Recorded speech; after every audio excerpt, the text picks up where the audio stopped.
All right, Anthony Davis last night. Let me ask everybody a quick question here on AD.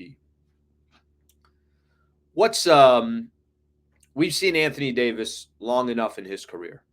Guy's been around. It's not his first rodeo. It's not his first year with the Lakers where he's trying to figure out, all right, what's my role, any of that stuff. What's everyone's expectations for Anthony Davis this year? And I want you guys to be a little bit specific because, watching last night's game, and if you didn't see his exact stat line, let me give it to you. Here's AD last night: 36 points, 16 rebounds, 4 assists, and 3 block shots. He took 23 shots last night and still got to the free throw line 15 times in 38 minutes. That is the definition of dominating. The definition of dominating is that stat line. If you go look around the NBA, if I said there's a big man in the league that had 36, 16, also had 4 assists and 3 block shots, was 11 to 23 from the field, 13 to 15 from the free throw line. Here's what would come to my mind. Wow, Embiid had a really good game. Wow, Nikola Jokic dominated. Wow, Giannis had one of those nights last night. And Anthony Davis would also be a part of that group. They had the NBA player rankings. So ESPN did this NBA player rankings. It's funny because when it came out and it was the top 10, okay, they had Jokic number 1. They had Luka number 2. Actually, let me show you guys this because I think you guys will kind of know where I'm going with this. So NBA player rankings, all right? This is the top players in the NBA. They're ranking them on ESPN. Number 1, Nikola Jokic, no problem. Luka, number 2. All right, make that case. Giannis, number 3, still no issue. Number 4, Shai Gilgeous-Alexander comes in at number 4. 2023 rank, it says right there, he was number 8. He's going to move up 4 spots. Shai, OKC is going to be I would be shocked if they're not the number 1 seed in the Western Conference. Shai, number 4 on that list. Top of the morning to you guys. Maybe my second cup of Joe. Shai, number 4. Number 5, they got Jason Tatum. Steph at number 6. LeBron at number 7. They got Joel Embiid at number 8, Kevin Durant at number 9, and Anthony Edwards at number 10. Anthony Davis not on that top 10 list. He's not on that top 10 list. So when I say, what are your expectations for Anthony Davis this year? And here's how he starts the season. He starts the season with just a complete dominating performance. 2 of the players that are on this top 10 list were in that game yesterday. And Anthony Davis is not on that top 10 list. I don't need to get in where Anthony Davis is. If you said, hey, do you want Anthony Edwards or Anthony Davis? Are we talking just this year? I'll take Anthony Davis. Are we talking just this year, Anthony Davis or Kevin Durant? Give me, in my opinion, the best two-way player in the NBA. I'll take Anthony Davis. Do you want LeBron James or Anthony Davis? Who do you think is going to have more value for the Lakers? I would take Anthony Davis. It better be Anthony Davis. But I don't really care about the player rankings. My point in showing you this is what the league thinks of Anthony Davis. Victor, they got Wembanyama at number 11. They got Jalen Brunson over Anthony Davis, a 7-footer that is the best two-way player in the league. They got Jalen Brunson over him.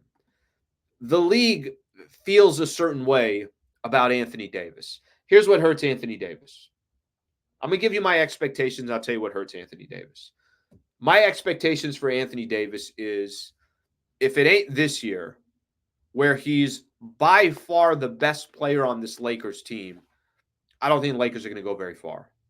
If it's not this year, that we're not having conversations about Anthony Davis being a top 6-7 player, I don't know how far the Lakers are really going to go if that's not Anthony Davis. And I'm not trying to put everything on his shoulders, but each one of these teams that are competing for an NBA championship have a top 5, top 6 player, top 7 player, if you want to call it. My expectations for Anthony Davis is there's going to be times where LeBron is missing a game or LeBron is sitting on the bench and the Lakers are still rolling. There's going to be a time where there's a second of a back-to-back and LeBron decides, guys, I got to make a business decision here. It's a long season.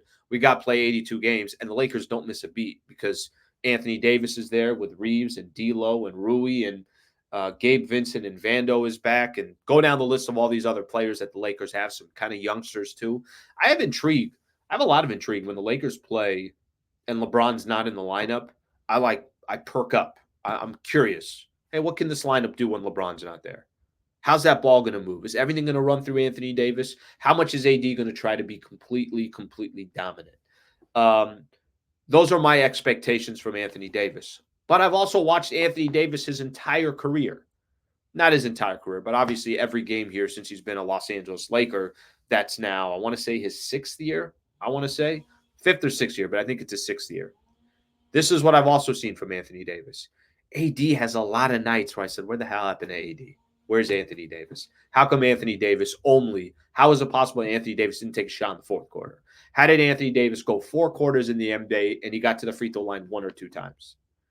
That's the part that kills Anthony Davis when we talk about him. AD, there are times like last night, 36, 16, 4, and 3. That is such a dominant stat line. He was the best player on the floor, and it wasn't even close.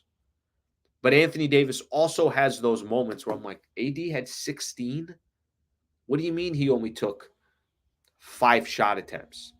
And then in the post-game show, he comes on and he tells everybody that one's on me. It's like, we know that, Anthony Davis. We know that one was on you. All right, let me read some of these. Comments here. Why is there such Lakers hate this morning? There shouldn't be. What's going on? What's going on with the hate? What am I missing here? Okay, Izzy, when I say what are your expectations, he puts street clothes. Let me see here. Embiid about to play 40 games this year. You're not wrong. I mean, Embiid is already not going to start the season. I think him and PG are going to be out to start the season. I got definitely concerns about those two players with the Sixers. I mean, just kind of health, right? That happens all the time to those two players, and we'll see what happens with Embiid. Hopefully not. All right, expectations this year. AD equals Defensive Player of the Year. Can I tell you guys something? And it clearly has bothered Anthony Davis that he hasn't got Defensive Player. I got to ask this question next time I'm at a Lakers game and I get an opportunity to ask a question to JJ or even a question to Anthony Davis. I'm very confused why there is not best two-way player in the league. You reward Defensive Player of the Year. You reward the MVP. You reward the sixth man. You have all these different achievements that are out there. Isn't one of the ultimate compliments to an NBA player is you're the best two-way player in the NBA. You can lock it down on defense. You can drop 30 on any given night on offense. You could have 3 blocks in one night and 2 steals.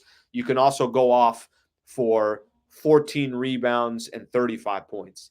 Isn't that like the ultimate compliment? I think so.